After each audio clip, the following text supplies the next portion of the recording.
Good evening and welcome to Chatbox with Sam. Tonight's special edition is regarding Island in the Stars, Aussie sci-fi feature film. We hope you enjoyed this short clip regarding the short Island in the Stars, and we will play that now.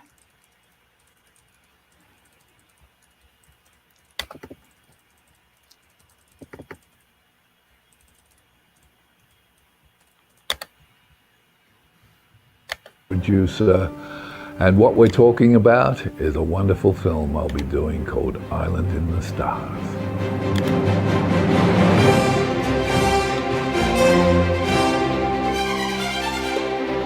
Island in the Stars is the story of a young woman named Jackie Driscoll who, on a faraway planet, encounters a roguish space pirate who has with him a mysterious box that may lead to her missing father, as her destiny lies hidden on an island in the stars. So my name is Emily Coop. I am an actor, singer-songwriter, and I'm playing Jackie. Island in the Stars is pretty much Pirates of the Caribbean meets Star Wars. I mean, it's going to be amazing. It's the kind of movie that 14-year-old Tom would have been like, I want to see this! I have to see this movie! Because I think you should be making films, you should be making art that you yourself want to see. So when we started putting this together, I just started going through my Rolodex of 40 years odd of people, not just people in front of the camera, but people behind the camera, people that I know, calling in favors and talking to people, because I think that this film deserves to have the best. Obviously working with Dream Screens Australia is huge. They're an amazing, talented group of people, and the technology they're bringing into film is just fantastic.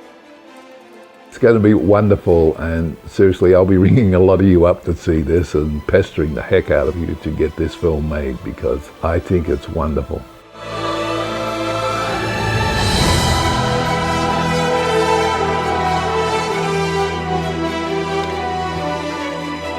Island in the Stars is truly an epic science fiction adventure film. Island in the Stars allows for all of these elements to come together in this confluence of a movie that I want to see, that is a action, adventure, fantasy, science fiction movie. It will be fun, you will love it, and we will do everything we can to make it the best that there is. So please.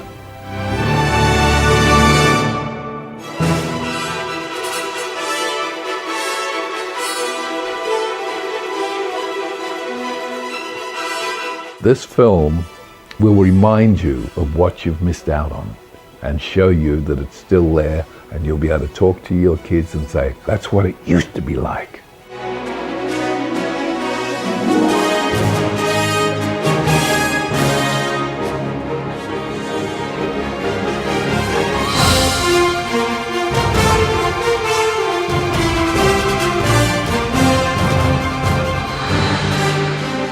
Island in the Stars. I can't wait for you to see it.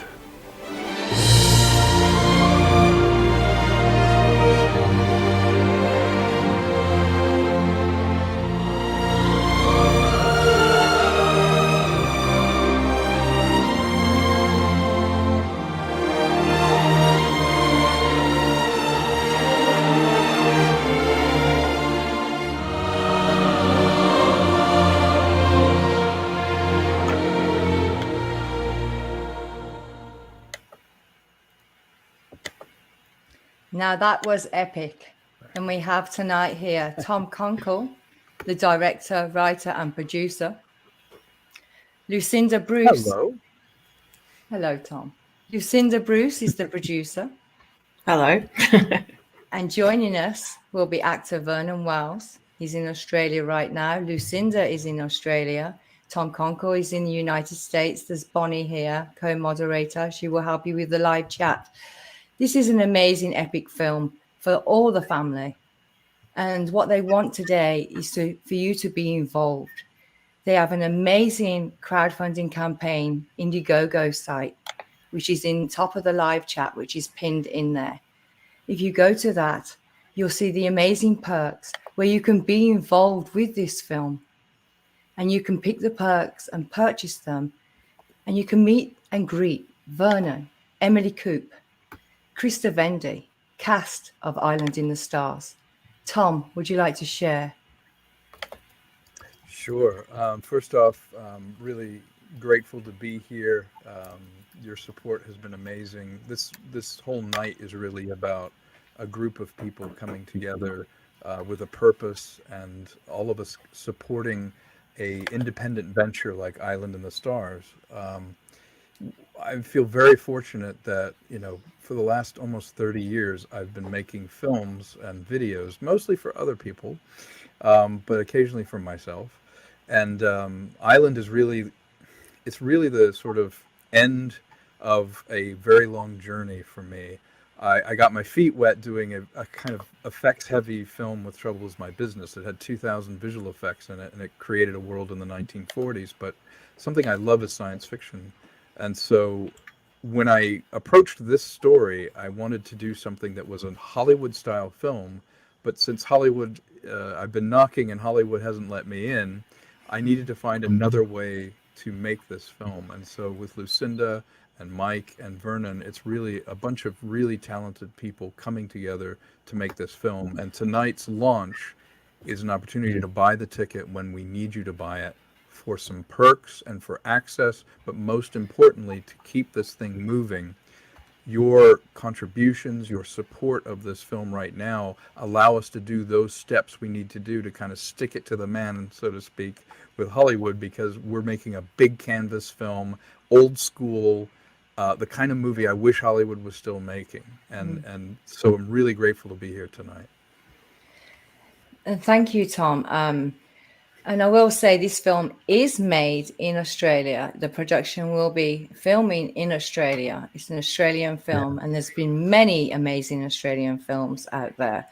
And it's got a fantastic cast. So would you like to share your thoughts, Lucinda, on, you put all the work into the Indiegogo page. The graphics is amazing, so... Well, I wish I could take credit. I wish I could take credit for all the graphics, but that was mainly Tom and Mike that did a lot of those beautiful, amazing graphics that you see. I mean, I put them all into some sort of semblance of an order on the Indiegogo page, but their creative, their vision of the story is what's really coming through in that imagery, and that I think we all, whether no matter where you come from, you've sometimes got these beautiful childhood fantasies, these far off worlds that you want to create. And as a kid, certainly for me, I was in my own world half the time and just dreaming about far off places and movies I'm going to make, and things like that. So it really is a vision, a combined vision of all of us that have been working on the project coming together, and it shows, I think, the love and the passion that we have for storytelling and the imagination that for storytelling and creating these faraway worlds. And shooting it here in Australia, obviously, Australia is an amazing country. We have an amazing industry here, so much talent, untapped talent, untapped, creativity, because we're so far away from everywhere else. So, and just the talent here is amazing. I'm always amazed by the talent here. There's just so many people that I have as friends and colleagues that, it's just, they're overflowing with that, and they've got so many stories to tell. So it's really, it's a nice thing for me to be able to bring this opportunity here to Australia with these guys to involve a lot of people that I know love this sort of storytelling and will get behind it 150%. Absolutely. And Emily Coop, she's a very talented actress, and Christy Vendy, she worked on Neighbours, right?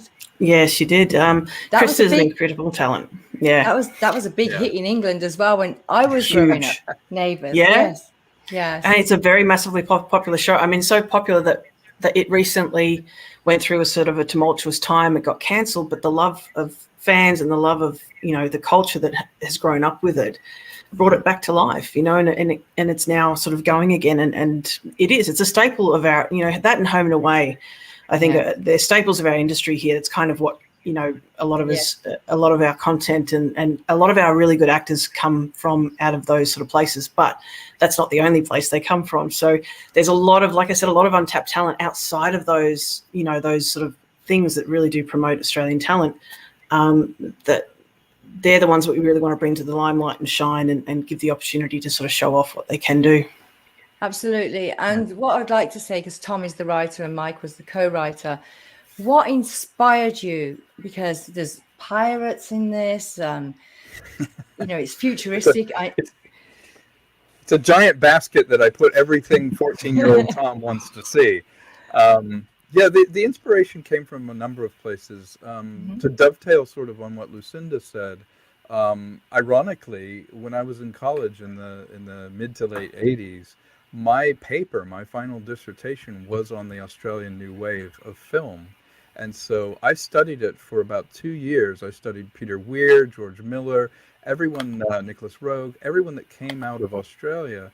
And Vernon Wells was one of the actors on my radar because Mad Max was the first movie I convinced my dad to take me to that was R-rated.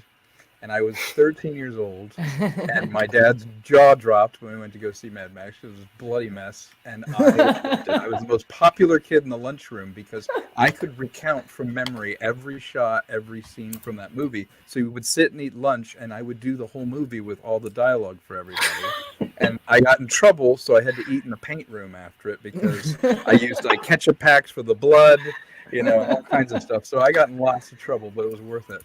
And then flash forward, having met Vernon, it was really a passion project before I knew him. I wanted to do a sort of Treasure Island, Jules Verne, old school movie that was an original work. Something that I really got dissatisfied with is a lot of movies now, most movies now, that come out of the sort of machine of Hollywood. I love movies in cinema, and I love Hollywood movies, but I felt like they got message heavy, they got very franchise driven, very remake, reboot, you know, existing properties, and I wasn't seeing anything that for me excited me as like original properties. Like I remember getting excited about Fifth Element. I was like, the Fifth Element looks great and it's not based on anything, you know? Right. And so I started looking at classic literature and I started discussing it with Mike, and we both found we had a deep love of the adventure stories from the 1800s, you know, that Jules Verne would do, or Treasure Island, all these, but we wanted to find a way to synthesize those. Those are in public domain, and they've been inspiring, you know, stories all along, but I thought, what's my spin on it? What's my take on it? And the minute it became a woman's journey to not only find what was at the end of this sort of map, this mysterious map, but the minute it became about living a life of quiet desperation. You know, I've often said to people, when you see someone not living their best life, it's a slow drip, but you're bleeding. And Jackie Driscoll, who Emily Coop is playing, is living that life. She's doing the right thing. She's there for her mom. She is running an inn. She is very much doing the thing that you need to do to be responsible, but she's not living her life. She's protecting herself from her life and her mom. And I thought, well, that's the classic Joseph Campbell call to adventure. And having read Hero with a Thousand Faces, you have this call to adventure, the rejection of it. You go on a journey, and hopefully through the hero you learn something. And in her case, it's very much finding out her power, making mistakes. She's definitely not infallible.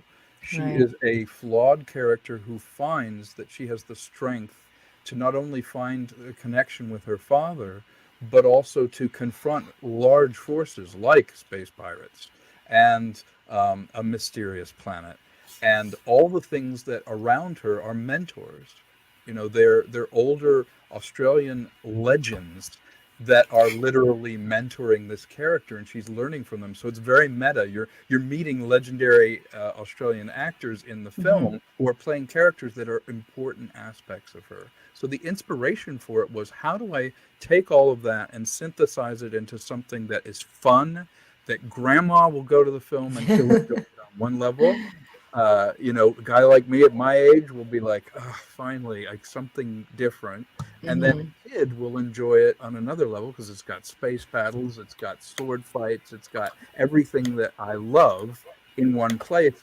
But it's all wrapped in something that it's about something. Films need to be about something. Often films now are about themselves, or they're reflecting on, you know, it's like, it's Star Trek and look how we know Star Trek. It's like, no, classic Star Trek was about something. And the important mandate when we were writing it is, let's make it about something, all the while making it fun. And so that's a very long answer to your question, but that is exactly where the inspiration is. Well, I wanted it to be long. I didn't want a short synopsis. I wanted a large synopsis. Then you've come to the right place. Yeah. Yes. I do. And The live interview be over in 5 minutes. Well, I know. Otherwise, good night. Thank you very much for showing up. Yeah, thank you. Bye. Bye, everybody. I love what Vernon. Boxed. Yeah. Oh, really? I love what Vernon said. He said, "Together, let's breathe life into Island in the Stars." And I love when he said that. It was very, very descriptive. And this mysterious box. And Vernon plays the name. I'm not going to pronounce it because I'm terrible. Argentum. Argentum. There you go. Yeah. Which is a nod to Long John Silver, because Argentum is the word for silver. So the duplicitous Long John Silver pirate character factors very much because it's a bucket list role that Vernon has always wanted to play. And so when I asked him, what do you want to do? You know, what before you kick off from this mortal Kick the bucket. I know. Kick the bucket. What's your bucket list? He said, you know what? I'd love to play a duplicitous character like Long John Silver. And I went, are you kidding? And so we found that he's genetically designed to play this character, is what I like to say about him. He is literally genetically designed to play him. And he will hopefully be joining us. We just know that he was traveling, and I think we've just had some technical issues getting him onto the call because he was actually flying from LA to Australia. He left on Monday night, and he should be sort of getting himself settled in. So hopefully he'll be joining us very soon. It was a bit of a delay, unfortunately, in his travel. And Australia's a long way away, you know. It is. It's a very. We're on another. Might as well be on another planet, you know. I know, right? It's like, Which is good ironic. morning, Lucinda. When I called her earlier, we're not called. It was on the good morning. Good morning. It's like, we're in the future. We can see. We can tell you at least 17 hours ahead what's happened. So, can you send me the lottery numbers? I want to know what Sure. they are. Exactly. We're going to be putting some bets out of Australia. But the other thing I really wanted to say is the reason Lucinda really resonated with us, and she's terrific, by the way, I have to say, not only did she bring much needed female energy to this project, but she is so creative. And the way that I saw Lucinda was she came to the screening of my film, and she was so sweet. And she's like, she knew Vernon, you know, she was being very nice, and she gave me her business card, which both of us promptly forgot. And then a year later, somebody ran into her at the American Film Market and was like, "Oh yeah, I'm here with Lucinda." And we're like, "Oh, tell her that." And then we finally hooked up, and we realized that was Eric, wasn't it? It was Eric Erickson that ran into me at the American Film Market. Yeah, good old Eric. Shout out to Eric. Shout out to Eric. Put her in our path, and we would be poorer for not having her. She is a terrific producer. She's patient. She knows so much about the process of filmmaking, but at the same time is a dreamer. She's pragmatic, but what I like about Lucinda is at the end of the day, she does what a really good producer and manager does, which is, okay, these are the problems, but I'm going to make it happen. I'm going to make your vision happen. And so anyone that's lucky enough to work with her as a producer, not only does it free you up to be creative, but you're not getting that sort of push-pull where it's just someone saying no and doesn't give you a reason. Or it's not someone where you're like, "Can I please have rain in the window?" And she's like, "Okay, I hate you want rain, but I will have rain." You know, I will make it rain. She will make it rain, and she's an incredible producer and asset to an independent film. And Tom's okay too. Tom's all right, you know. He's all right, sport. He's all right. No. Keeps me real, yeah.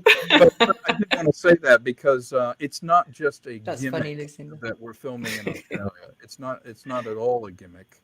No. It is a conscious decision to find the voice of the characters in the Australian culture, to kind of have fun with the idea of a colonial Australia really becoming a superpower, moving out into space, and a sort of nautical feel to the film. I think audience members are going to love this film because you haven't seen a lot of Australian space operas or science fiction, but there's so much to offer in it. There's an elegance to it, but also Australians are very real. They keep it very real, and they're very good, earthy people. So I think you get the best of both worlds by setting it there. And so it's really an asset that we're doing it there. It makes it sometimes more difficult, but it's worth it. Can I also just quickly do a big shout out here to Jack Ward, who was our very first backer and has bought the cut of your jib perk. Thank you so much, Jack. That's amazing. Oh, That's really wonderful. Can you explain what that perk is, Lucinda? Sure. So one of the perks that we've got several perks, obviously. So the first one is the booty perk. That's our cheapest option. And it's basically, standard sort of shout out. You'll get a digital high resolution copy of our film poster as well. Then we've got the I'll Crush Your Barnacles perk, which these names, we've sort of spent quite a bit. We've spent about probably 2 to 3 months putting this campaign together. Yeah. So hopefully people are going to enjoy our little pirate references and different things. Yeah, absolutely. I'll crush your barnacles. That too. Crush your barnacles. So it's basically you get a digital copy of the poster and a digital soundtrack. Then one of my favorite ones is the Back from the Dead Red, which is based off a true story of a female, one of the more infamous female pirates from back in the day. And basically you get sort of a digital copy of everything, a special thanks in our film end credits.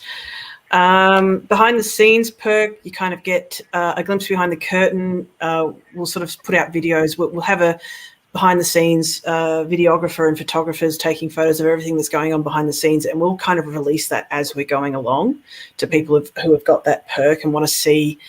That usually interests a lot of people who love the mystery of how a film was made and don't really quite understand it. So we're hoping that, or just enjoy those BTS stuff. Like I used to love watching them as a kid, and I would always watch the behind the scenes videos of anything that sort of came out because they were always the most fun.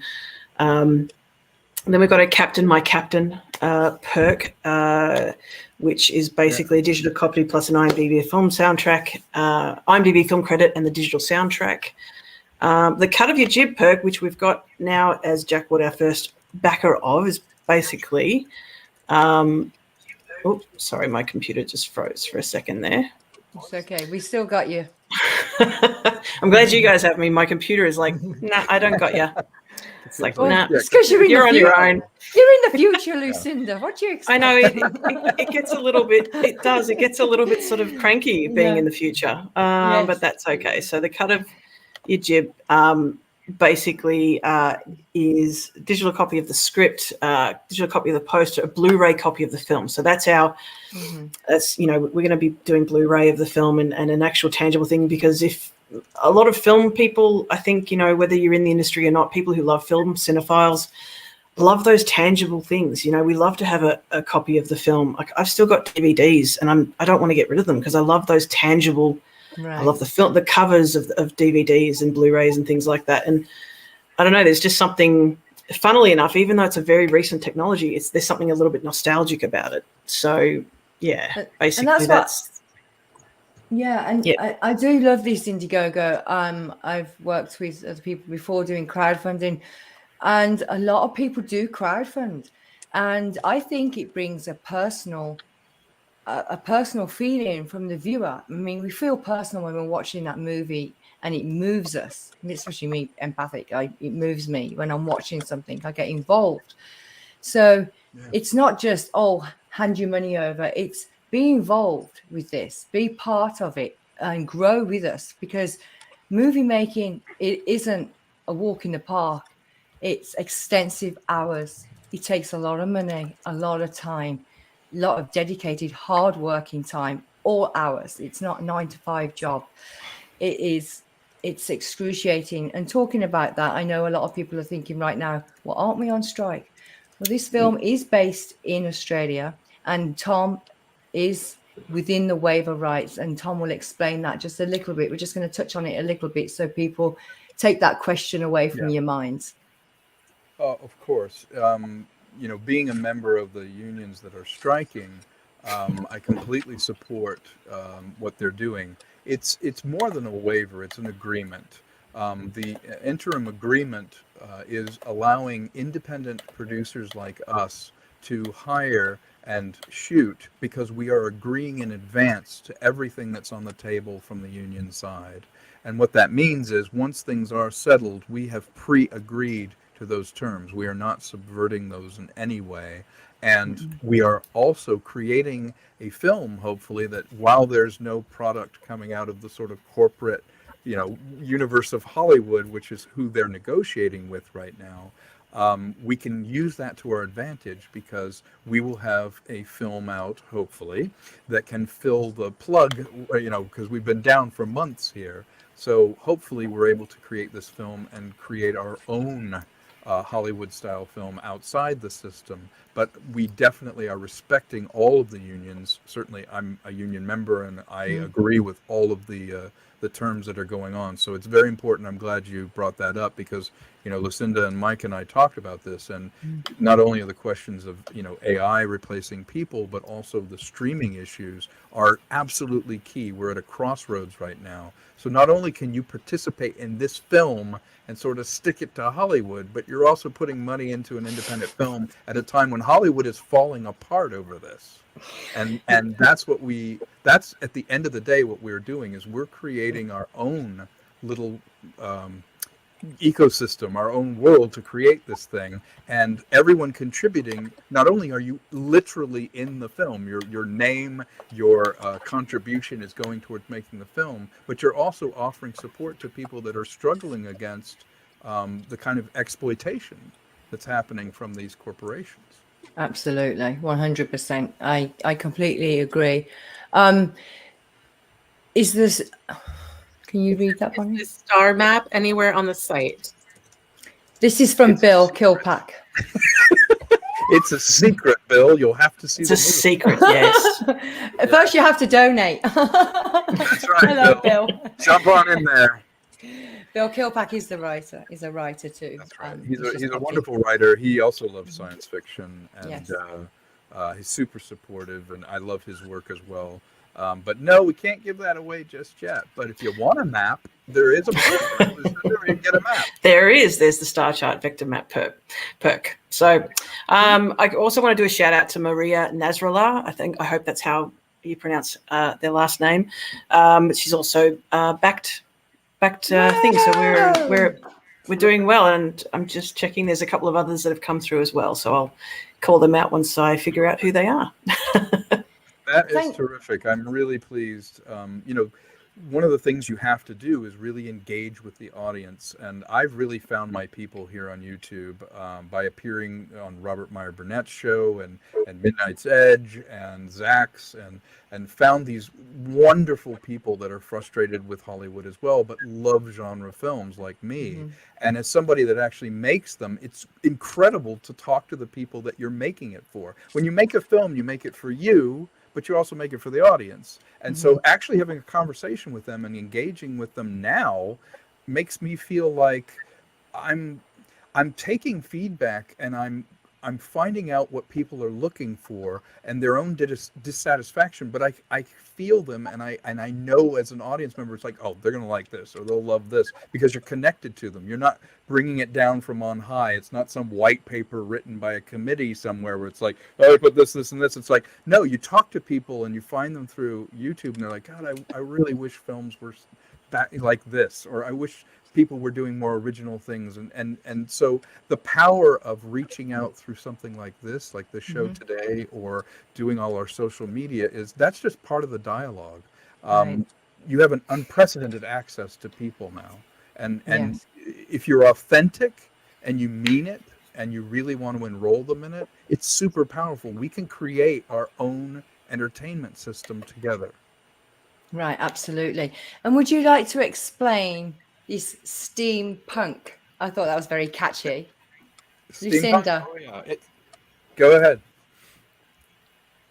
can you hear me, Lucinda? Lucinda? Yes, yes. Sorry, Would I thought you were like- asking Tom that question. No, I'm going to ask you. I think it. Well, I mean, steampunk, I am not by no means an expert on steampunk, and I have several friends that will probably see this, and I don't want to make them face palm themselves too hard. So I won't pretend to know what I'm really talking about. I do love steampunk myself. I see it as it's like, to me, it's like a time of a period of time that's sort of locked, but it's but then it's sort of like mechanical engineering has advanced and things have advanced, but the time period itself has kind of stayed the same, like the Victorian era or things like that. This more tends to actually fall into a cyberpunk arena as well. There's a bit of steampunk, there's a bit of cyberpunk as well because of the sci-fi element and the space element. So I think again, though, I don't want to sort of say the wrong thing, and yeah, so we're sort of part of world building, is obviously creating a lot of the logic behind stories and films, and not everybody does this, not everybody needs to, everybody writes differently, everybody creates films differently. I love creating the world, and Tom's the same, and so is Mike, and we've had endless hours and hours of talking about the script and the story and the characters, and really trying to workshop the world so that, because I'm a sci-fi nut, I love my sci-fi. I dislike it when a sci-fi comes out and you can tell that there's no real world building being done behind the story. And that's okay. That's someone else's way of making a film, and it's, not a problem. But for me, I love to immerse myself in the world of a sci-fi. I love to get lost in that world, and, it's a lot of fun. So the cyberpunk steampunk element is just a part of it. And, we want to bring in obviously concept artists and bring in experts in those areas to kind of help guide us in making sure that we're, getting everything kind of close to right.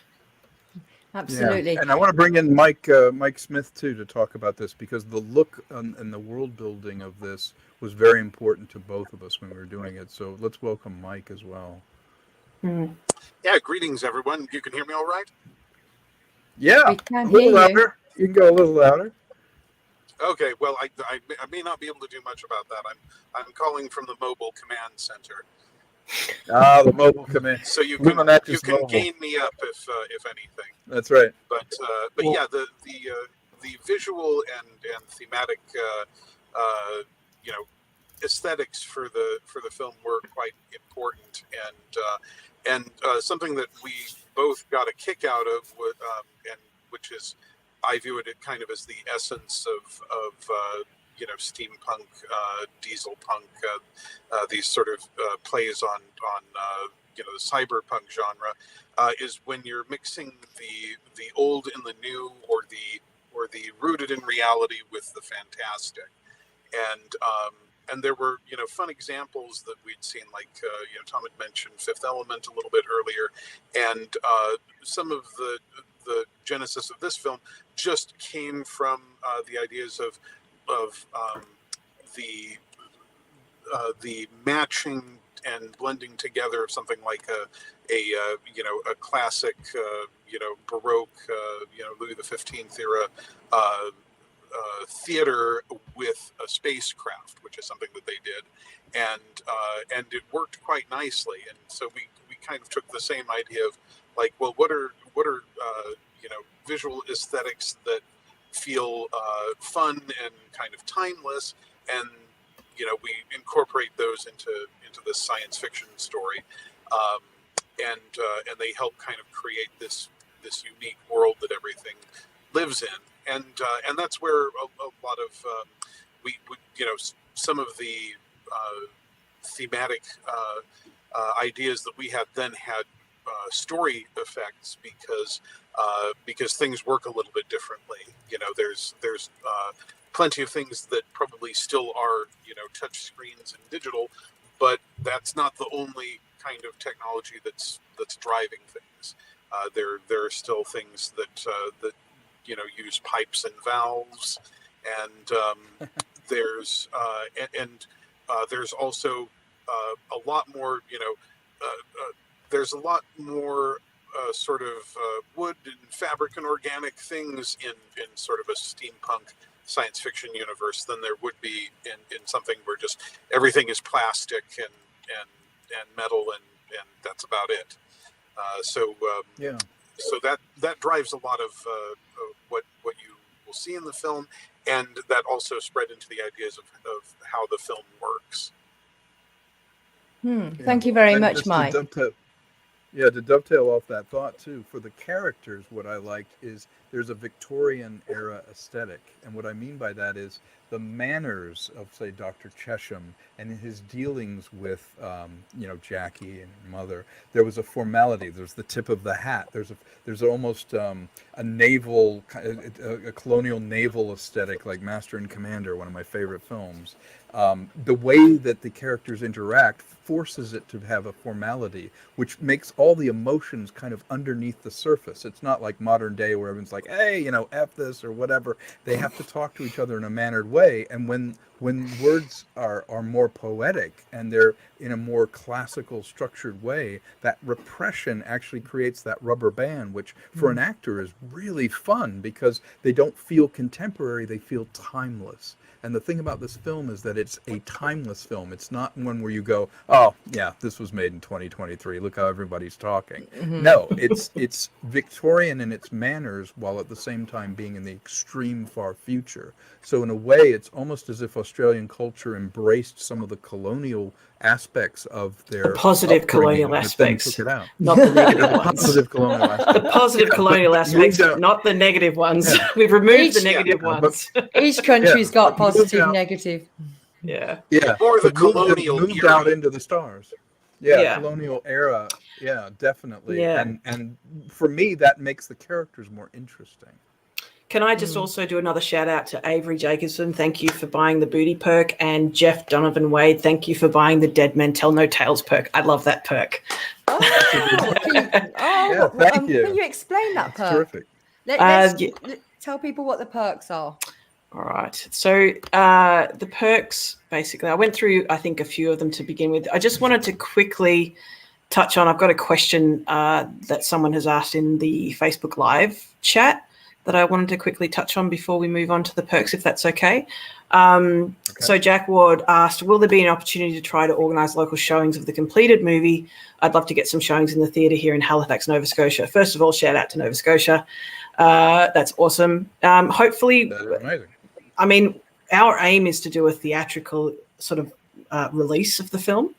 But yes, if we do well and we reach we reach sort of our tier of funding, a certain tier of funding, then we actually are planning on potentially doing some private viewings for backers in different areas, depending on the sort of demand and ask for it and the locations. But I mean, we can't forget about Nova Scotia. It's an awesome place. So, we never know. Absolutely. We never know. Hopefully we can do something sort of local in that area. But thank you for asking the question. So I think I went through the first few perks up until, what was it, the cut of your jib? I think I got up to, wasn't it? The toe one, yeah. The Dead Men Tell No, The Dead Men Tell No Tales. So that one, we love this perk because basically it gives you the opportunity to appear as a wanted pirate in the film. So we'll put your face and on a pretty much a holographic wanted poster within the film. So it's a really cool little perk. So it's a great way to get your face in the film. You get a little, extra credit. It's awesome. But we've looked into creating these holographic type posters and what they'll look like in the film, and that's what basically you'll get is your face on this poster in the film. So is there more than one perk for that one? Is there there's like that's 4 or 5? 50. There's 50 of them available. So go and get your face on film right now. Yep. Exactly. It's a great little perk. We love that perk because it's like, come and be a pirate. Like, who doesn't want to be a wanted pirate, you know? Right? And then seeing your face on film when you're watching it, and you're with your mates in the cinema. That's exactly. Me. That's me. That's me right there. It literally puts you in the film, which is a lot of fun. And you can see right here under the perk, the holographic wanted poster will be there, a signed copy of the script. You get a credit in the end credits, a copy of the film. So it's a really wonderful way to participate in the making of this film. Yeah, and I like that you could meet the creators too. If you look at the Indiegogo site right now, I like the mysterious box. I'd like to talk a little bit about that. I know you can't tell us what's in it because that would ruin the whole film. Yeah, it's one of our hero props. Yeah. Mm-hmm. So and if you're part of it, it makes a difference. So it makes a difference of making the film, producing the film, and filming the film. So, and then you'll be part of Island in the Stars. You will be it'll be personal to you. You can follow its journey. This won't be the first crowdfunding live stream we'll be doing, but you can follow Lucinda and Tom are on Facebook, and Mike are on Facebook and Instagram. Tom is on Twitter, and Vernon is on Instagram as well and on Facebook. So you can follow them there and follow the Island in the Stars update page. And there's the crowdfunding page too. There's the Indiegogo site that you can go to, and the link is pinned at the top of the YouTube channel on Chatbox with Sam, and we will be posting that out on social media. So we are still waiting for Vernon Wells because he's traveling. It's like waiting for Godot at this point. Yeah, it's waiting for Vernon. Waiting for Vernon. The other thing I wanted to say is this also gives you, depending on what perk you decide you want to do, unprecedented access to us. Behind the scenes, we're willing to do some Zoom calls with you. There's dinners that you can actually have with cast members, depending on the level that you want to get involved. And you can always, go up later if your financial situation changes. You can always change to a higher perk. But what's really kind of fun about this, and I wish I'd had it when I was a kid, is like those DVDs and Blu-rays where you can watch the extras and really get involved. These are literally like DVD, Blu-ray extras that you are a part of. You're actively living. You are part of the behind the scenes. You're seeing what's going on the set. We're speaking to you, and you're helping shape our perception of the audience and how this thing is going. So it's a very cool. It's something you can only do now. And I think it's one of the positive ways you can use technology and social media to give people access to the creative process. People just want to be told a good story. At the end of the day, we're trying to make a great story, and we're trying to get people enrolled now because it's very, very hard to move all the pieces that need to happen and the money that needs to happen to just get this thing off the ground. So it's a great way to buy the ticket now when we need it, but also know that you're part of the extras. You are the behind the scenes. You're the people that are part of the process of making this, and you'll have access to us. And I think that's very cool. I do too, Tom. And if you're wondering where Tom's from, you may go to oh God, what was I going to say? Please, John. Sorry, I'm having a moment. I can't take two either. That's what happens when you improv. So if you go to John Cleese's feed on Twitter, you'll see Tom on there. It's not. Oh yeah. It's not soccer. Just throwing that out there. That's a great skit. It's a great. I know it's not soccer. It's football. I did a television show with John. My other life, my other career for the last 25 years is I've been a working actor. And I did a lot of sketch comedy, a lot of British comedy, a lot of television shows, and one of my favorites was I got to do a television special, a 90-minute special of 26 sketches with John Cleese that airs before the World Cup, and he was someone that influenced me so much when I was a kid that meeting him, like going up to his house and working on the script for this and filming it, really was a fun validation of like, okay, I can do this. I can spar with him. We can do sketches, and he was so giving. It was like a master class. It literally was a master class in performance, in his graciousness to the crew. He knew everyone by name, and how comedy works. And at the end of the day, we were laughing because we had this guy who was German named Herman. So he was Herman the German, and he had no sense of humor, and which is why he's directing a comedy. And so we had to rely on each other. So at the end of the day, John Cleese literally would turn to me and be like, "Was that all right?" And I'd be like, "Oh, no, that was good. Or, do it again." And we'd look over, and Herman was, yeah, fine. Doing this, talking to the camera. So we ended up coaching each other to do the sketches, and he was amazing. He really taught me so much. And again, I want to have this experience with Australian legendary actors that I grew up with. I would love to meet. Can you imagine meeting somebody like, I don't know, Sam Neill or Mel Gibson or Hugo Weaving or one of those people? So much you learn from them, but also once they realize you have their back, that you as an actor, you have trained on stage, stagecraft, the process. Each one has his own unique way, I'm sure. He or she may want to talk about the character, know the backstory. Other people don't want to rehearse that much. Other people do. I know how it feels. The thing that every actor does at the end of a take is this. What was it?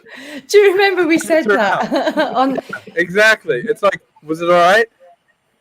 And so I cannot wait to work with some of these legendary actors. And again, your money contribution allows us to make offers to actors that have already said they're interested.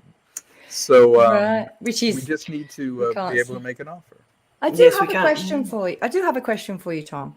By the way, you can watch Tom's full interview if you want to learn more about him. His sneak peeks and secrets is on Chatbox with Sam season 3.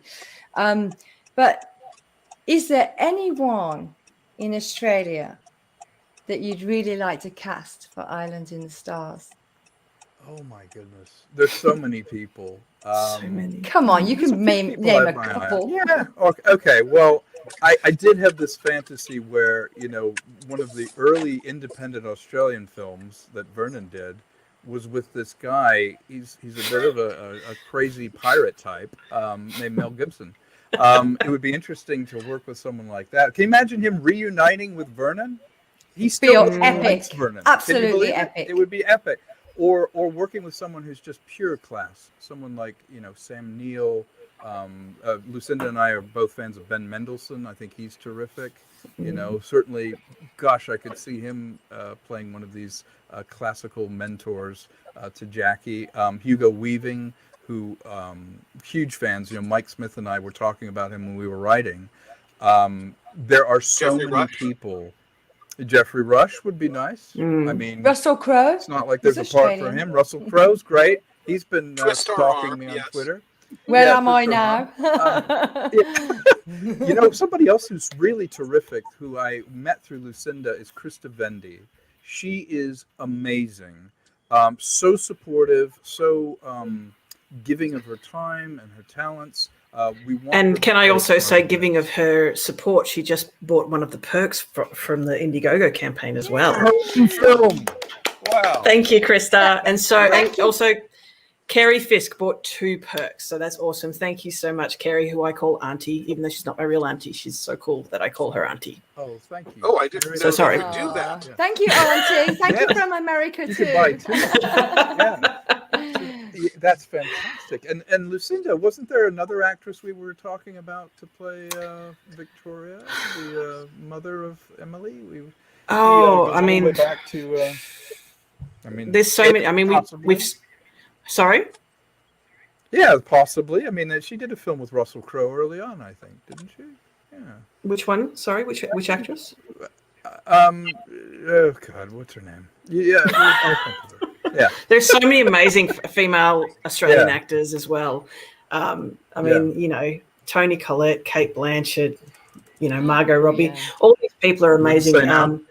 Wouldn't say no. Absolutely, the opportunity to work. I mean, they're just people that I look up to. Krista's someone I look up to. She's just amazing with what she's done with her career, and there's just so many very strong female actors out there, and great Australian actors. And I think, like I say, we've got a bit of a powerhouse of talent coming out of Australia, and the rest of the world is afraid.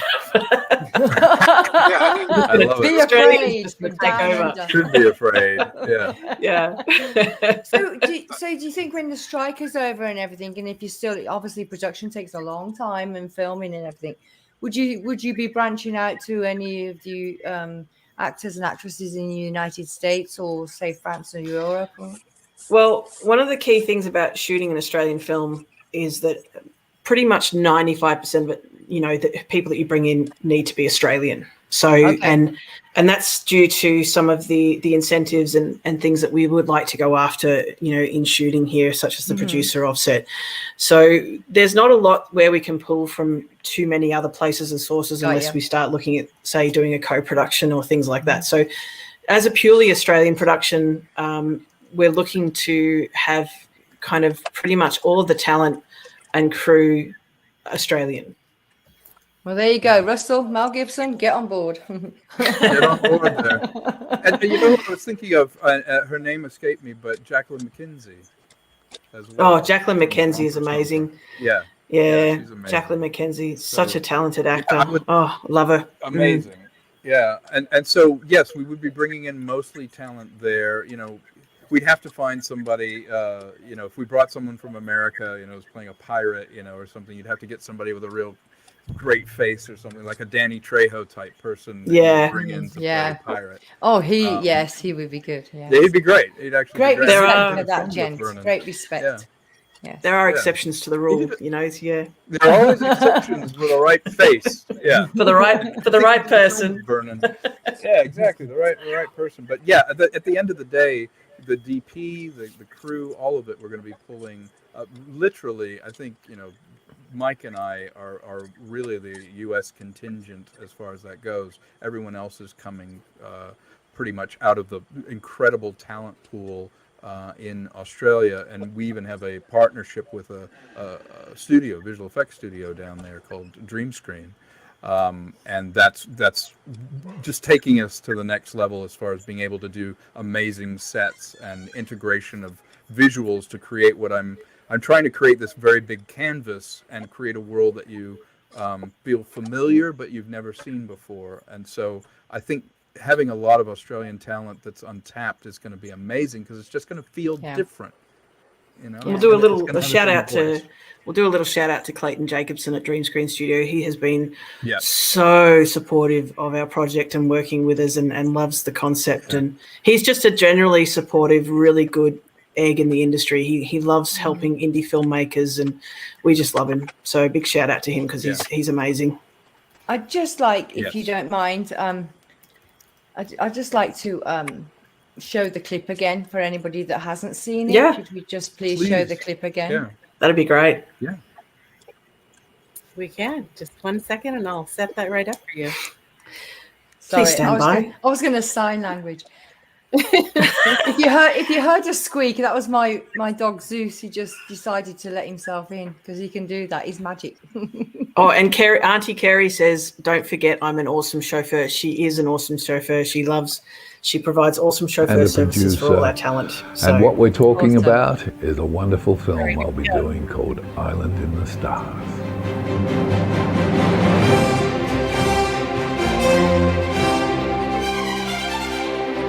Island in the Stars is the story of a young woman named Jackie Driscoll who, on a faraway planet, encounters a roguish space pirate who has with him a mysterious box that may lead to her missing father, as her destiny lies hidden on an island in the stars.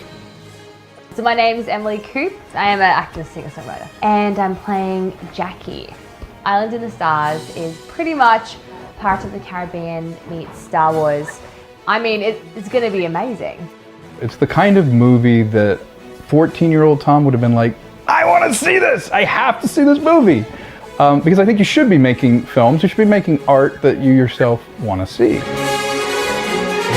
So when we started putting this together, I just started going through my Rolodex of 40 years odd of people, not just people in front of the camera, but people behind the camera, people that I know, calling in favors and talking to people, because I think that this film deserves to have the best. Obviously working with Dream Screens Australia is huge. They're an amazing, talented group of people, and the technology they're bringing into film is just fantastic. It's going to be wonderful, and seriously, I'll be ringing a lot of you up to see this and pestering the heck out of you to get this film made, because I think it's wonderful.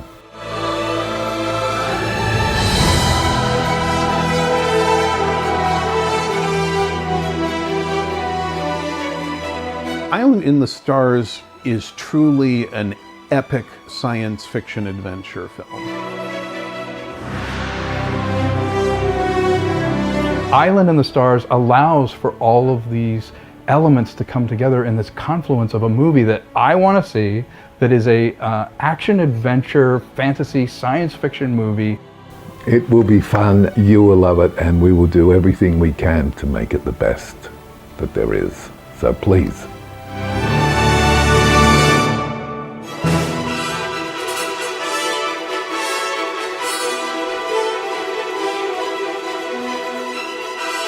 This film will remind you of what you've missed out on and show you that it's still there, and you'll be able to talk to your kids and say, that's what it used to be like.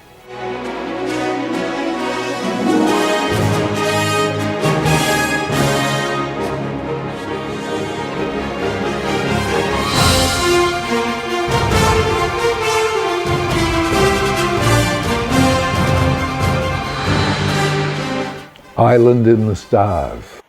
I can't wait for you to see it.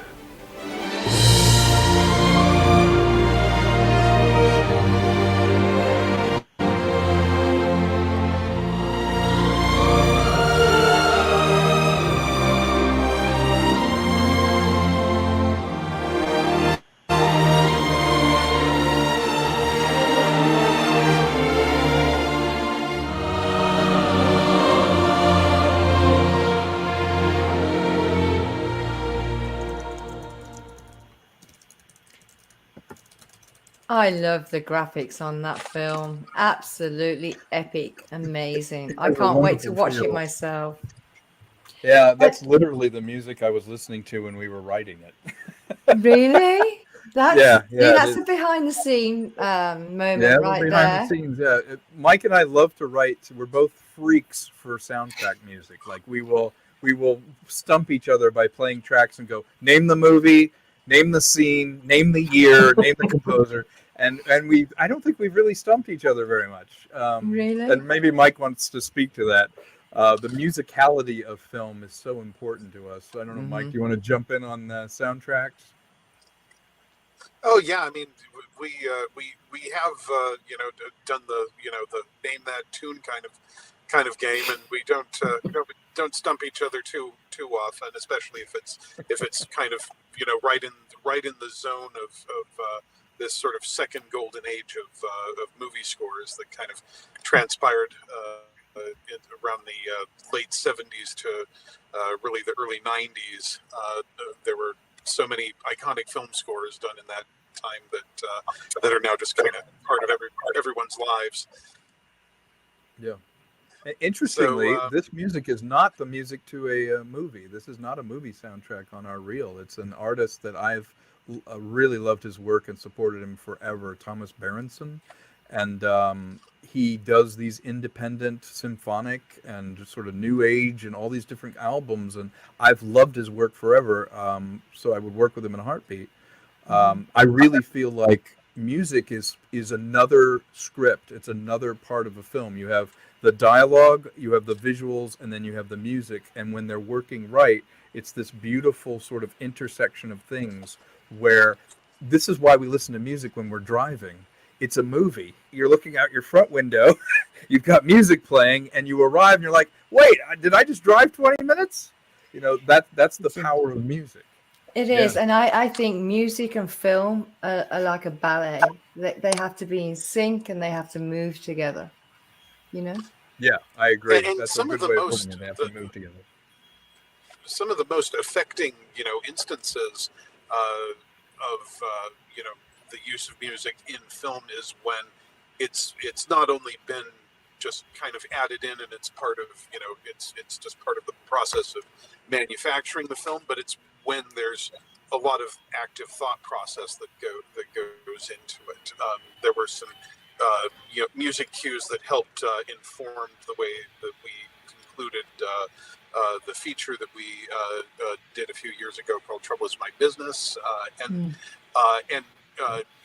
at its best, like there are some things where the score ideas kind of came first, and then the movie was sort of molded around it. For example, the end of E.T., and they didn't do too badly, in award season with that approach. Yeah, very true. And can I just do another shout out to Kelly Butler, my mate Kelly Butler, who's just bought. She's one of my mates. She's awesome. She just bought the My Captain perk. Thank you. Oh, thank you. Yeah, that's wonderful. Yeah, Buy them perks. Wonderful. Can we show a few of these perks on the screen, please, Bonnie, in case people are on the screen and they're not at the Indiegogo site right now. So if we go down the screen, we have a few of these perks here. The booty perk. Yeah. Do you want to just kind of talk them through it, Lucinda? Yeah. Yeah. All right. So first level. Yeah, I've got it here on my thing as well. So the booty perks are first level. We've mentioned I'll Crush Your Barnacles. We do love that one. Back from the Dead, Red. Behind the Scenes perk, My Captain perk, the cut of your jib, and then we're up to a shot across the bow, and that's the star chart vector print that we'll be creating for those backers. That's going to be featured in the film. There's our Dead Men Tell No Tales perk, which we love, which is the holographic poster. The Flotsam and Jetsam perk. It's basically all hard copies of what we're giving away digitally. So you get a signed copy of the script, a Blu-ray copy of the film, a special thanks to the end credits, the IMDb film credit, a soundtrack, a CD soundtrack, the star chart vector print, and the film poster print. So all the bits and pieces, Flotsam and Jetsam. That's what it's that's pirate talk for bits and pieces. Yeah. Then we've got the Parlay With Us. Tom came up with that title. We're very happy with that title. We love that title. So Parlay With Us, you get to basically chat with Tom and Vernon for 15 minutes, ask them any questions you want over Zoom. So it's digitally done. And, basically chat about the film. You can chat about Mad Max. You can chat about any of the films that Tom or Vernon have done. And that should be a lot of fun for people. We've also got the Making of Collector's Edition book, which will be done once, obviously, the film is completed. We've finished filming and we've taken all the behind-the-scenes photo. We'll be compiling everything that we've sort of got and putting into this very beautiful, ornate, steampunk kind of looking book that we're going to send out to everyone, which I think will be a great perk. And then we get into the meet and greets. So now you get to actually meet some of us in person if you want to. And these are limited, obviously, because of time and location factors. Vernon is in LA most of the time. So is Tom and Mike and myself. I'm in Australia. And most of the other actors, sometimes they're in LA, sometimes they're in Australia. So there's the two locations that we're offering a meet and greet in, which is LA and Australia, Melbourne. And unfortunately, travel and accommodation is not included. Standard. Sorry, but dinner is included. So we'll buy you dinner and you'll get to sit down with either Vernon, Emily, Krista, or the creators, which is Tom, Mike, and myself, and ask us whatever you want to ask us, either dinner and a wine, or beer or lemonade if you're not a drinker. There's options. Yeah, there's options. So that's what you get. With that, you also get digital copies of everything as well. So you get the script, the poster, end credits, special thanks, digital copy of the film, an IMDb credit, and the digital soundtrack. That is an amazing perk, though. Meet and greet, dinner, glass of wine, glass of lemonade. You can't get any better than that, apart from the holographic picture of your face in the film. That is another great one, which I would definitely go for. So, but Yeah, I it is a can't great type perk, that right one. now. It's always fun to be able to actually, chat about stuff. You know, Vernon is a legend. He's got so many credits, film credits, hundreds. He's worked with And so many everybody, good stories. So it's many good Spielberg. stories. Yeah, he did Inner Space and Commando and Road Warrior, and he's done all these amazing Power Rangers, and he's done it all, and he's a real character. He's great I feel like the meet and greet is really your opportunity to connect with him, and he will feel appreciated that you did this perk, but also hopefully we can express to you in person how much it means to us that you're enrolled in the film and you want to do it. If you're willing to put that money down and help us make this dream happen, it's the least we could do is to thank you and talk to you and sit with you a bit and find out your own tastes and your own love of cinema. We want to hear your story. Thank you, Bonnie. Is there anybody in the chat? Could you move the screen across, please? Is there anybody in the chat, Bonnie, that's asked a question that you'd like to moderate? I'm not seeing any on YouTube. Lucinda, I think you are able to watch on Facebook there. Yeah, So I've got Facebook. Some questions there. There's been a few. I think I've answered most of them already. I just want to say thank you to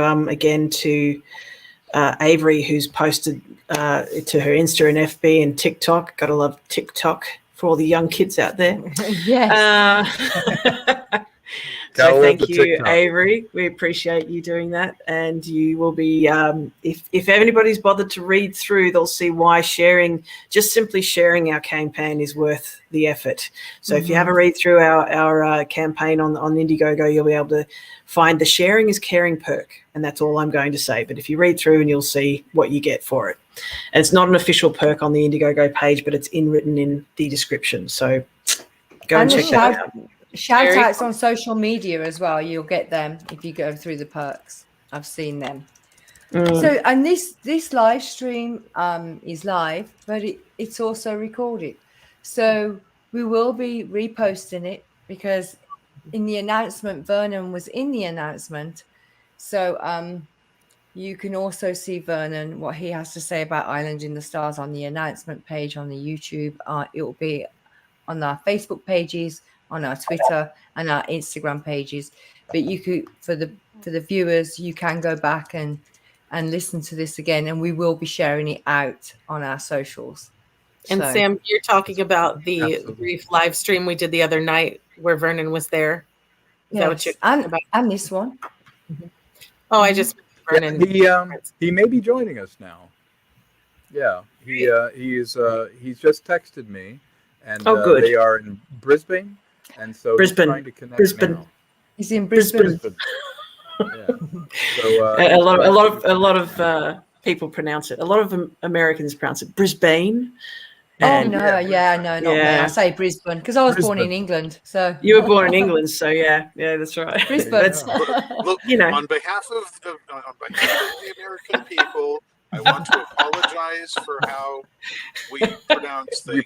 Just in honestly, Brisbane. So you should. Honestly,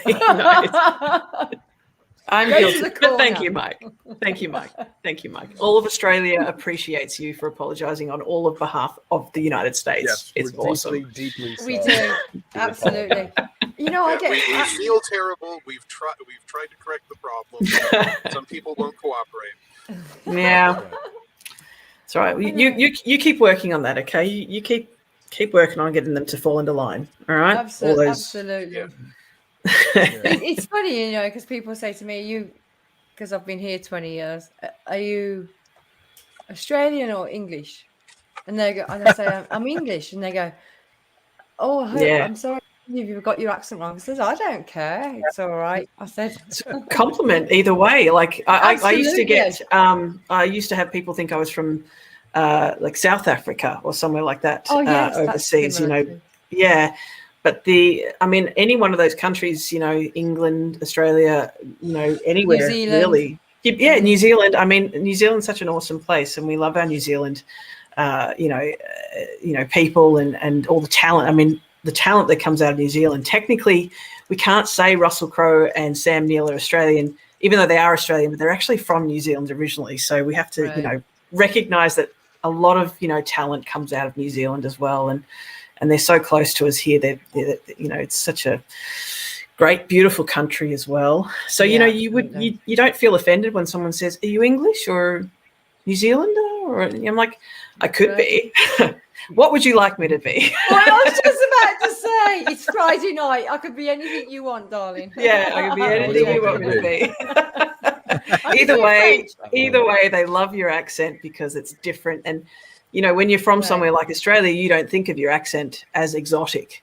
But everybody sort of, but most other places do because, obviously you don't think that way about your own language, but your own accent. But, it's a fascinating thing. And, I get it a lot of different places, but I love it. I'm right. American accent is the only accent I can't do. And I can do German, French. Oh, sure you can. Yeah, I can't do American.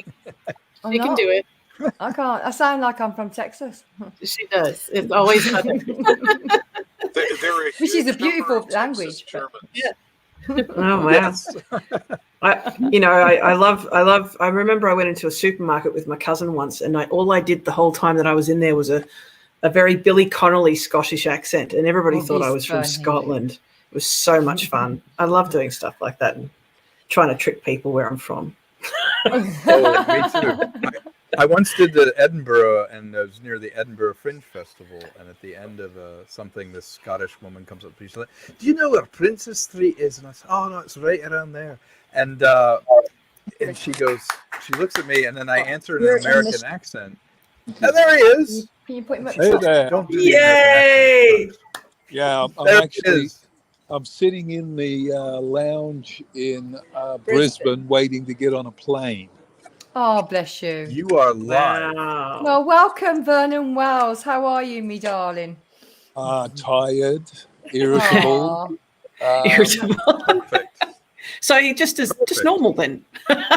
Yeah, I'm just totally normal. Just his old lovable self. Charming, an lovable. old- You are There's old Grace. dog. Hello, Grace. There's Grace. We love Grace. Hi, Yeah, Grace. she's lovely. Hello, Grace. Hi, bless her. We were just talking about. We've been flying 15 hours. For, About 15 hours. no, 15, longer than that. 16? 13 and 3, 15, 18 hours, and now we got to fly for another 3. Oh, to get up to Cairns. He's on his way to Cairns to work on a project up there with someone that we're all friends with.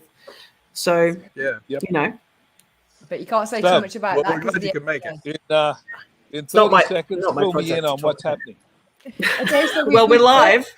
We are live. We are live, and so are you. We're still alive, all of us. So we were talking about. I love the quote you made. Together, let's breathe life into Island in the Stars. We've shared about the perks and the behind-the-scene perks that they can get, and autographs. And there's been quite a few people buying perks. We've shared a little bit about the film. Tom has, and Lucinda. Mike's got no camera, but he has been on audio. So would you like to add, Vernon, why people should be involved and purchase some of these amazing perks for this epic sci-fi Australian movie? Sure. I think it's quite funny. I look like I've just been drug out and around the block 4 times by an angry dog. My hair's everywhere. I mean, seriously, people will look at this and What's go, "Oh different? my God, he's one of the leads." Oh dear. Grace, you should have swashed him down first. But I think, as everybody knows, I am so passionate about this project. I've been involved with it probably not as long as everybody, but nearly as long. especially with Tom and Mike and Lucinda. Just the sheer fact that it was a dream of mine to play the character that I'm playing in the film. And when I mentioned it to Tom, he asked me, what was one of my dream roles to play, and I told him it was the pirate out of Treasure Island. And lo and behold, they wrote a script for me. And I just think that the whole thing is just going to be, seriously, for me to talk about it, I get all excited. It's further out there than you can imagine. It is just such a brilliant concept. It's not something that people are going to go and watch and go, oh, well, that was a waste of $7. People are going to go and watch this and say, that was amazing. Oh my God, are they going to do a sequel? When's the sequel coming? And I think that's the whole point about it. It's a very human story. It gets to people on many levels. It's about a young girl who's looking for her father, and in between all of that, she gets a map to a treasure. And so you've got all these other people, including myself, who are a little bit shady. Well, the way I look at the moment, you're definitely a little bit shady. You're in character. But kind of on the other side of the fence. But no. And the perks, everything. Tom and the crew, and they've just gone way above and beyond putting together the most amazing package for this presentation and for what we're doing, the fundraising at the moment. And I've never seen anything like it. I've been in this business for 3 weeks? No, a little longer. So I have just not seen this amount of effort and love and thing that go into a project. And this one is well worth it. And I think anybody that gets involved, you are going to be so proud of what comes out at the other end of it. You'll be telling your friends, I was involved in that. I put money into that. It won't be sort of cringing in a corner in fear because it was a wank. It is going to be bloody brilliant. Okay. Bloody brilliant. Oh, bloody brilliant. Well said. Bloody brilliant. I like it. Yeah. Yeah. Yeah.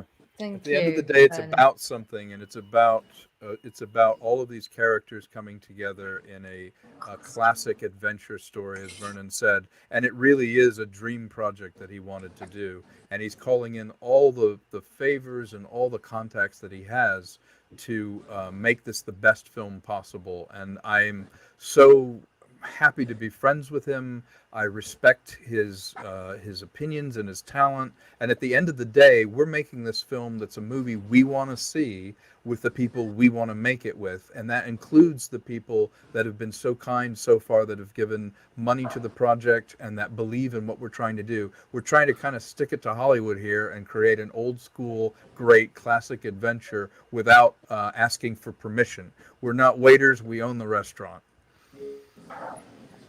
Oh, that was I've got very good. something I'd like to say is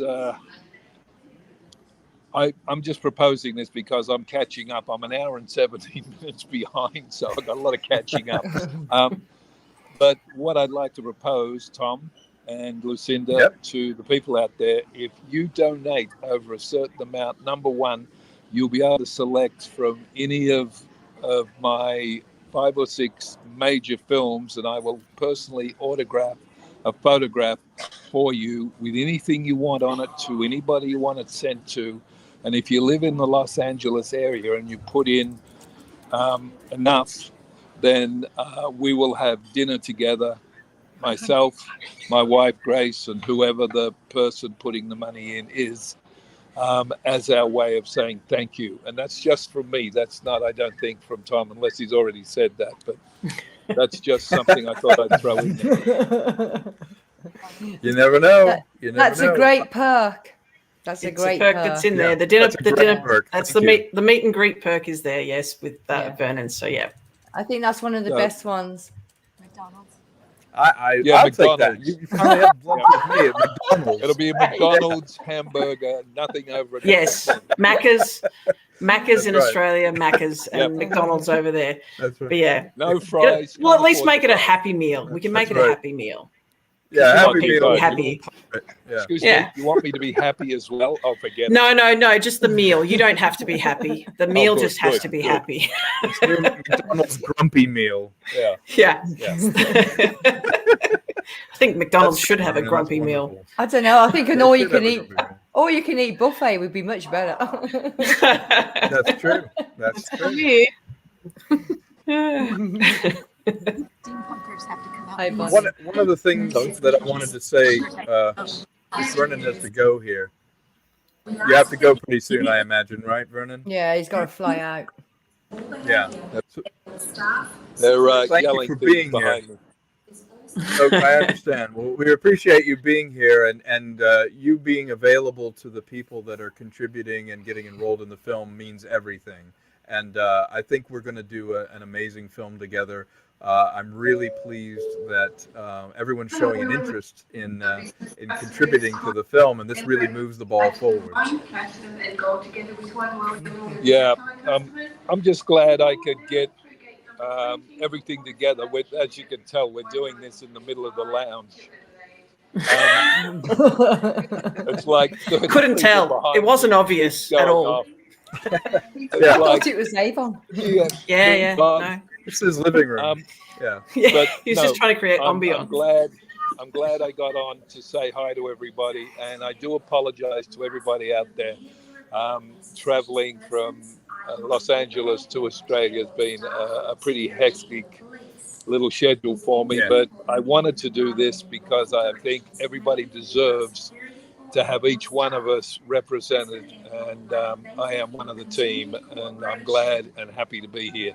So I will have to go, unfortunately, but what I'd like to say is these people you have here, there's there's a blank spot there. That could have been me. 3, 4, 5 people there. There are 5 people sitting there who are some of the most professional, incredible human beings who put their life on the line to make this work. Never forget that you'll be with one of the best teams around when you get involved in this project. And I'd just like to thank everybody, and especially you guys. I do apologize that I couldn't come on for the whole show. That's right. We're just glad you could make it. I will talk to you later, and hopefully everything goes well. Vernon, you have a safe journey, you and Grace. I'm sending you well wishes. Thank you, guys. Thank you for being here, and get some rest, both of you. That's the most important. I'm keeping my eyes open. I'm awake. Okay, you take care, sweetie. Thanks, guys. Love you all. Love you too. Thanks, Vernon. Love you. God bless. Love you. God bless you. Bye, Grace. Bye. Oh, Bye, Grace. Bye. Oh, he's one of my favorite. Hi, Grace. Hi, sweetheart. Hi. She's beautiful too. Okay. Yeah. Now we get to the theater of turning it off. Yeah. Okay, well, there you had some private, personal moments from Vernon Wells and his beautiful wife, Grace. And he is truly an amazing guy. I've met him myself in person a few times, and Tom too. Yet to meet the beautiful Lucinda and the very large dot there, Mike Smith. We call him the just give it time. He's the singularity at the moment. I'll be He's there a in dentist. September. I'll meet you then. We can't show you his face. He's a dentist or something. Right. Exactly. It's just like a root canal. Just kidding. Anyway, We're setting it up to do a reveal later on. absolutely. Right, exactly. He is literally Oz behind the curtain. Yeah. The Mike Smith It's before and about after. Vernon that he was willing to come in here, doesn't it? It's amazing that Vernon would take the time to pop in and say hello to everyone. It just shows what an amazing. He plays villains, but often people that play villains are the sweetest people in real life, and it's very true with him. I can. Can I get a couple of the? I think Mike is. Is he really going through a drive-through? Oh my God. Only on Chatbox with Sam Live. Wow. Through the showing how we're all human, we're all familiar, yet uniquely different. He's just ordering the Happy Meal in advance for the dinner. That's all. Right. That's what he's doing. I prefer sushi myself. Prepping that grumpy meal. Yeah, he will be grumpy by the time that meeting comes around. I think if he's getting it today. I know, he's making me hungry. Oh no! Now, if you were taking me to a sushi restaurant, I'd be all. But I went through a McDonald's once. Just improv. I went through a McDonald's once and had Bonnie on the phone. I think, and I think I just said forget it and just drove off because no one ever understands me at all going through a drive-through. I remember that did happen. Yes. And because their words are different. So, if you go through a drive-through here, Macca's is a bit different. McDonald's is different because they actually use the word ketchup for their sauce. But here we normally call it tomato sauce. Mm-hmm. But you go through a drive-through in LA, in America, you've got to say, can I get ketchup with that, please? Instead of, because nobody knows what tomato sauce is or dead horse, as we call it here. I'm sorry, what is tomato sauce? Yes. I just asked, can I have some dead horse with that, please? I think, Sam, I think you were ordering a fillet of fish and you said you'd like the fillet. And they're like, what? She's like, the fillet. That's right. Because we say that here too. We say, can I get a fillet of fish, please? We say the same way. It's funny. We say, a fillet, darling. Can I have a fillet of fish, please? Yes. Thank you. Could you imagine going through McDonald's and speaking posh and asking for a fillet of fish? They'd think we've lost our marbles. I've done it a few times, especially over there. It's fun. Yeah. It's quarter pounder, darling. Quarter pounder. Yeah. That won't be, by the way, McDonald's will not be part of the perks, and this is no advertisement for McDonald's. No, not at all. Eat your veggies, kids. Yeah, vegetables. Get a good artichoke, garlic. Any resemblance to live other restaurants is unintentional. However, if McDonald's wants to give us like $5 million to put their little golden arches in our film, hey, you're open to the discussion. Okay. Or if Popeyes wants to give me chicken, I'll eat some Popeyes chicken. I'll love that. Right? Yeah. Yeah. Now you have to add that perk, the corporate sponsorship perk. That's right. Let's name some other ones. Coca-Cola. Coca-Cola. I mean, these companies want to know that they've made it into the future, right? Absolutely. Right. So, you know what? That's valuable. That is really. It is. That's like where all restaurants are Taco Bell, and you know what I'm saying? Yeah, that's right. Yeah. Like, and only Arby's is like restaurant wars.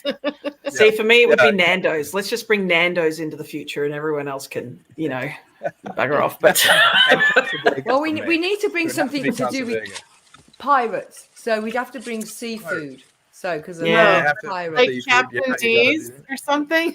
Yeah. Actually, ultimately, it would be a food truck with Mexican food in it that makes it into the future for me.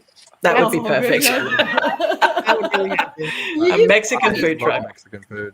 Yeah. Yeah. See, Bonnie's the food trucks, and I won't touch them with a barge pole. The Mexican food trucks are the best in LA. I just love them. Shout out to all the Mexican food trucks in LA because they're just so awesome. I love my Mexican food. And it's a food truck night in Burbank where the trucks just line up. There'll be 50 of them on the street, and you can just pick everything you want. It's amazing. Can you let me know what's going on? Yeah, I will. Yeah. Burbank is nice though for food. We all went to a nice place there. The food is amazing. I like that. Yeah. They have some good stuff.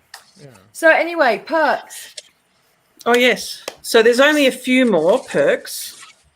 I think we've got the Hero's Journey, which is our red carpet perk. Now that's the one where you get 2 VIP tickets to come and see the premiere of the film, whether it's in LA or we're going to have premieres basically wherever we can, like LA and, the Australian premiere in either Melbourne or Sydney or both, and the, American premiere in LA, and hopefully we'll have one in Canada and England and all over the place, all through Europe.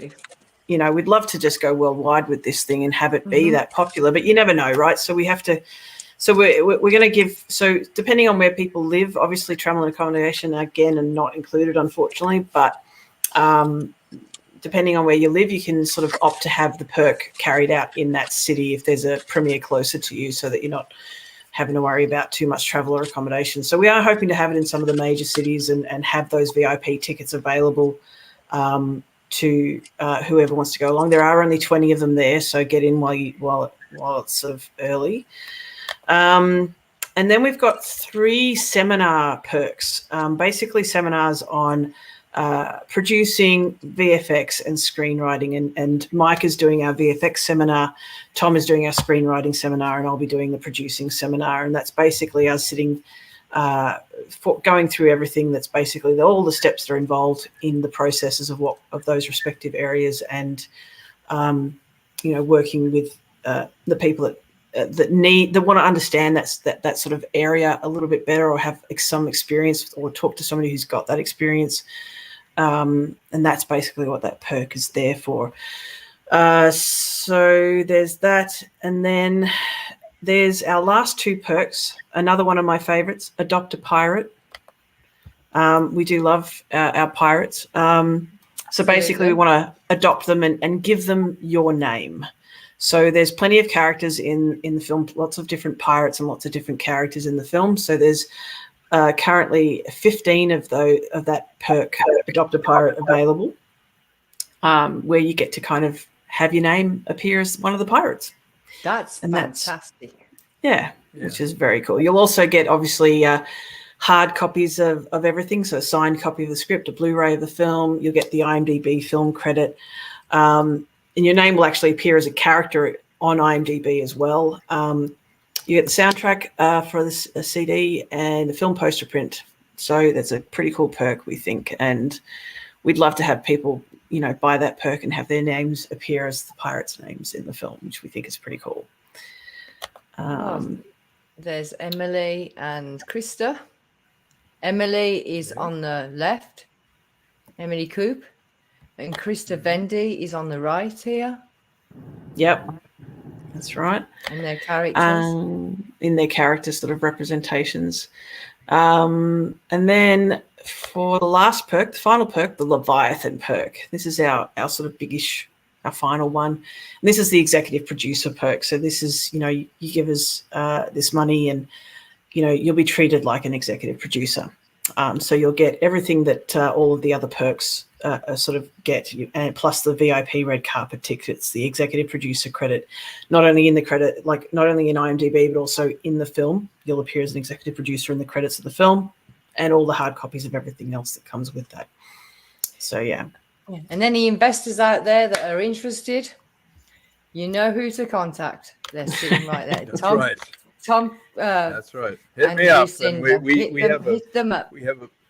We have a very good money path for any investor that truly is interested in it. We have a great return on their investment. We have a very clear way that you would make your money back. And we do have a business plan that if someone does want to invest, that hopefully there's a very clear money path for them. Thank you. So we do have another guest who has joined us. I don't know if she's got audio ready to use, but she's here now, and that's Emily. Okay, Emily Coop is probably joining us. Can you put that screen away then, please, so we can see Emily coming on? I'd like to say hello to her. Thank you. I'm driving, but I can turn my camera on 1 second. Yeah, just drive first. Definitely drive first. We need you. Are you also going through McDonald's drive-through? Emily? No? Okay. We're so glad you could make it. I love your lighting right there. It's very dramatic. Yeah. Very dramatic lighting. Hey, there we go. Emily, welcome. Very cinematic. Emily, welcome to Chatbox with Sam live stream for Island in the Stars. I've been sharing with the audience and the viewers of your character that you play, and that you're very much you're very much part of this film, Australian sci-fi film project. Would you like to share your thoughts? We did see a little clip of the video, and we know you're an actress and a singer. Have you got any words for the viewers? Yeah, I mean, just that this project is something that Tom and I have been talking about for years, actually, and something he's really passionate about making. Same as Vernon, like, and I just know that, like, if we get this made, like, it would make both of their lives. So I feel like, yeah, like, I just want to help get this made as much as possible. And I think it's such a unique idea. Yeah, it's like Pirates of the Caribbean meets Interstellar meets Star Wars, like, two of my favorite films. So yeah, I think it'd be so much fun to act in, so much fun for the world to see. So yeah, it definitely has a place in the world out there. So. Yeah, it is amazing, and I know you'll be playing as well with Krista Vendy and Vernon Wells, and I just think that's amazing. The graphics just in the trailer, in the sneak peek trailer, is fantastic. Would you like to share how did you meet Emily, Tom, Lucinda, and Vernon's not here? I will start with this. First off, I want to say she is amazing to me. This is really an opportunity. Yeah, I mean it. When I met you, I knew that you could carry this feature. I knew that with all your training, your charisma, you have a kind of off-kilterness that I love. That I feel like this is your chance, that all boats are going to rise, that you are more than ready to carry this film to move to the next level. And I am really happy that the universe kind of put us in the same orbit with each other. And when this film came up, I was like, there's no other, I didn't even look at anyone else. You are our Princess Leia. And I feel like the fact that you're an Australian actress is just, it happened to be a plus, but what you bring to the table is your charisma. And when I was even directing you when we did our temporary version of this, I feel like you brought your own quirky takes to everything. And as a fellow actor, your ability to say, yes, let's do it, and just jump in is so refreshing, because you're going to bring that to the film, you're going to bring it to the role, and it's such a wonderful time that we can include you in this. And I'm really grateful that you've gone on this journey with us and that you really want to be in the film. I think we lost her. We did. We just lost her. She's driving. Yeah, she's driving. Yeah, but really, we're honored to have her. And have you met her, Lucinda? Have you actually met No, her? I actually haven't met her yet because of, like the last, 3 or 4 years She's that we've back. been working on this. From outer space. She's back. She just dropped in? She's back. Yeah, Emily is back. Sorry, it's my Wi-Fi. Yeah, it's okay. No, you're right. No, Emily and I haven't met yet because we've been working on this for the last 3 or 4 years and that whole time has been pandemic. Just so everything's been via Zoom and, but hopefully soon. I mean, I am planning on being over in LA very, very soon. So, I'm looking forward to meeting her in person finally. Yeah, we will definitely all get together. Mike has met her, though. Mike Smith has met Emily. We went to a birthday party of hers. And Mike, if you're on. Oh, yes, I'm here. Yep. So you and I both agreed when we were writing that it was really Emily's face and voice that just perfectly fit with what we're doing, yeah? Yes, it was actually quite remarkable because we had entertained the idea of Emily working with us in this role during the writing process, and then it was really like seeing the stars align when we shot some parts of the dialogue for test purposes. And Emily truly made this script come alive along with Vernon, and it was quite remarkable to see, and it felt so right that we were all the more confident that we'd made the right choice, and that this project was the right kind of project for us to all collaborate on. Yeah, absolutely. Yeah. Well, I remember even when we were filming, Mike kind of went, she's like Jane Seymour, she's like Carrie Fisher, she's amazing. I'm like, I know, that's why she's here. Yeah, she was very beautiful, Emily.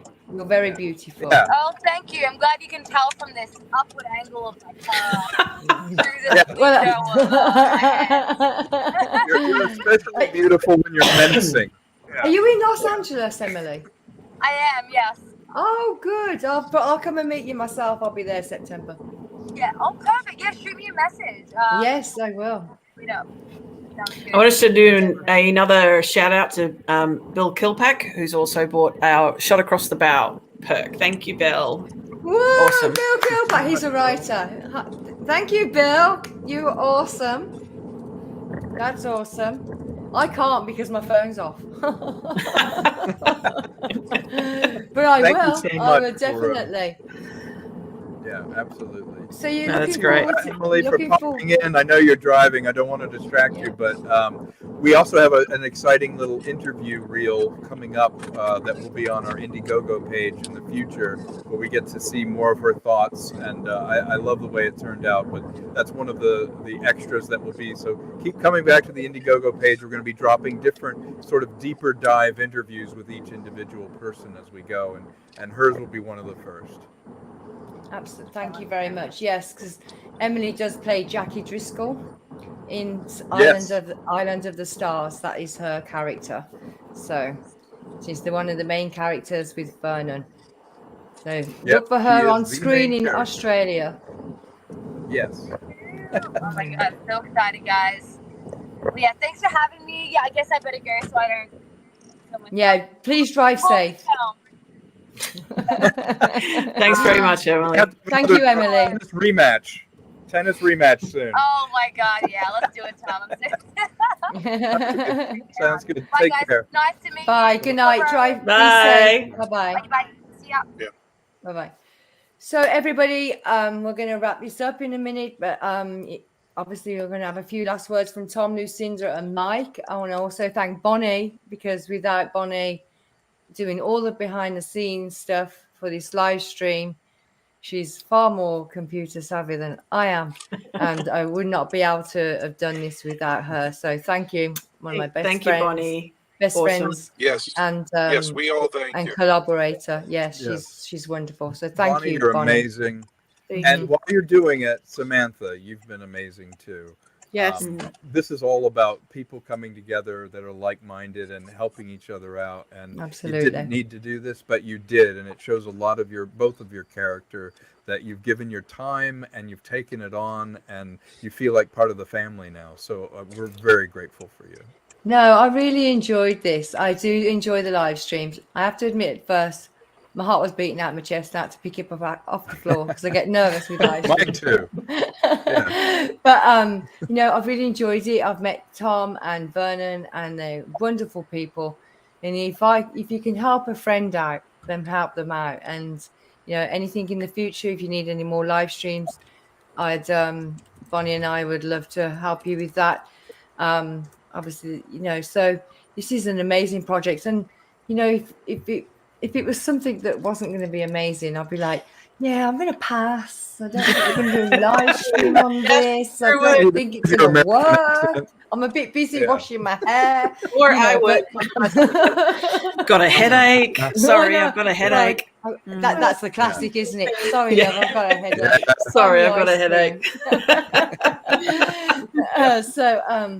So at the end of the day, thank you so much for giving us the opportunity to meet you, Lucinda, wonderful person, and thank you. Let's hope that people go in and want to be involved. The perks are amazing. They are amazing. I've done live streams before. These perks are fantastic. Meet and greets, VIP, dinner, McDonald's, sushi, whatever you want. It's going to be great. And then Nando's, and that too. Having your face on screen, having your name as a pirate, it's just fantastic. So please be involved in this. They are within the waiver rights. They are filming in production. We support the strike and everything. They support the strike and all the actors in the United States. They truly do, because I know Tom personally, and we've had many conversations, and he's 100% behind and in union. So this is an Australian production within a waiver. So just know that and be part of this amazing. Just look at the graphics on the trailer. That's just the graphics. No one's replaced with AI. Obviously, everyone uses AI, but no one's replaced, and that's the difference. So check the perks. Follow Lucinda on Instagram and TikTok, Facebook. Instagram, and Facebook. Yep. And the TikTok. I don't do the TikTok. I've got it. I don't do it. TikTok. I'm like, I haven't got enough TikTok all the to be young on TikTok. kids, all the young cool kids are on TikTok apparently. All the kids are doing it. I know, TikTok. And I'm like, my granddaughter does it. I'm like, oh, I ain't got time for that. Anyway, and Tom is on Facebook, Twitter, and Instagram. Bonnie is on Facebook, Twitter, Instagram, and all over my feed. So, and then Mike, And where are you? Mike Smith. Mike's on Facebook. He's on Facebook. He's on Facebook. Vernon's Facebook, Barely Instagram. on Facebook. Barely on Facebook. And Emily will be certainly on reachable Facebook. through Luminactus. Yeah, we have our website, luminactus.com, which is the production company, and we are certainly reachable there. Okay, well, I'm going to say good night. Any last words before we say good night? First, Lucinda. Ladies first, Tom. Ladies first. Oh. I just want to thank you guys for putting this together for us and helping sort of support us and support the project. Obviously, it means a lot to us. And one of the key things and one of the hardest things about indie filmmaking is raising financing and getting people to believe in your project. And doing campaigns like this, there is, there's a lot of work behind it. We really do want our backers to feel like they're a part of the project. So we're open to always communicating with them and talking to anybody who wants to sort of get involved in the film and help support it. We have avenues outside of the Indiegogo campaign for bigger sort of investments and things like that. So we're very open to that. We love our indie films. This is the struggle. This is the hard part, getting the money, because you can't really get people attached until you have the money. It's a bit of a vicious loop, unfortunately. Sometimes you need the money to get people attached, but you need the people attached to get the money. Mm-hmm. So breaking that cycle is where we're kind of stuck. Yeah, it feels like a nightmare of a loop. So this is why we're doing the campaign. We're doing it to just get that initial sort of money to help get the right people involved, get our concept artists on board, get lawyers on board that can help us break that cycle and get real deals on the table, and hopefully get some of these actors that we're looking at involved in the project officially. And we've got the script going out to actors even now, and we're hoping that they will jump on board as well. It's just one of those things where things like this, campaigns like this are super important for indie filmmakers like us, even though it's a relatively decent sized budget. It's not a studio. We don't have the support of the studio. We don't have, big sort of money in our bank accounts, unfortunately. So getting everybody involved at this grassroots level is key for the success of for what we're trying to do. So any help is appreciated, and thank you. Thank you so much, Lucinda Bruce. Thank you. And she's right. Sorry, Lucinda is right. Because we're not allowed to say she in my family. All right. So, who's she? The cat's mother? She's the cat's mother. That's right. Yeah. So I was always like, "Oh, sorry, Mom." So she didn't read it. So there is a lot. It's a true story. There is a lot of work that goes into this, and if you become involved, you'll find out how much work that goes into these film productions, how much time it takes, the behind the scenes, and you will be involved and be part of that. And it's something, when you are part of something, you take it with you, the memories, and you can share with your family and friends too. Please share this interview, this live stream out to your friends. Go to the Indiegogo site and look at the trailer and see what you think, and follow people on social media for updates. They've got Island in the Stars pages on Twitter, Facebook, and Instagram, and TikTok. So please follow them. Tom, last words for you, please. We want to express our gratitude for your support, your belief in our vision. These contributions for the crowdfunding campaign are going to help us exceed our wildest dreams at this point. It's really nice to see it all coming together, both on the audience side and people enrolled in that, but also on the creative side with all of you coming together around it. You can see these are some great humans. Vernon and Emily and Mike and Lucinda and Bonnie and Samantha. These are people you want to spend time with. And you out there, you are the stars. You know, in Island in the Stars, your generosity basically turns everything we aspire to into a reality. And your belief in this project will bring us closer to sharing it with you and sharing it hopefully with the world. And we're all taking a journey here. It is more than just a crowdfunding campaign. We're kind of all sharing an adventure like the film. And your involvement right here at the beginning is making every step of this possible.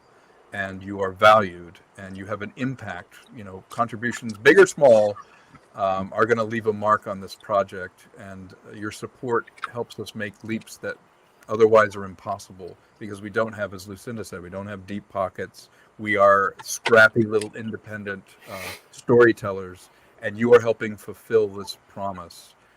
We promise to make every moment, every scene, every frame worthy of your trust.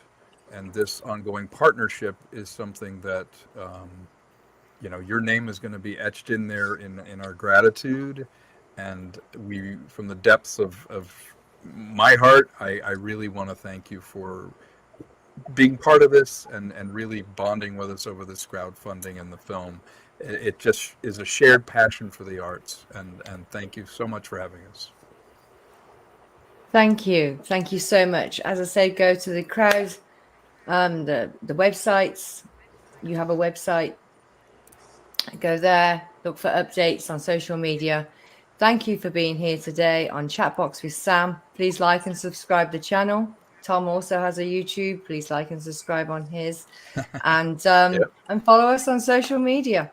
And there'll be more to come. Stay tuned. Good night.